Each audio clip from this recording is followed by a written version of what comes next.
So when you go into the email and you click on this gear looking option, you want to scroll to the bottom and select all settings.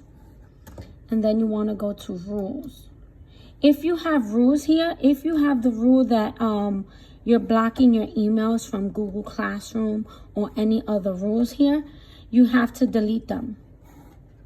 Then once they're all deleted, you go to your sweep. And here, you're gonna see also some things that were blocked on your account.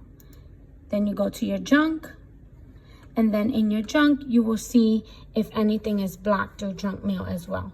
And if it's blocked, then you have a list here. Right now I have no list.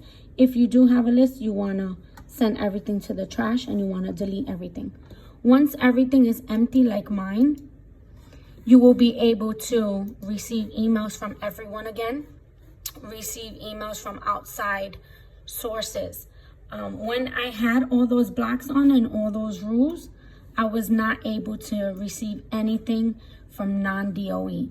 So everything from TeachHub is blocked as well. So you can't get into Zoom through TeachHub. You can't get into the math through TeachHub. Everything is blocked because of this. So after you unblock all of that, everything should start working again.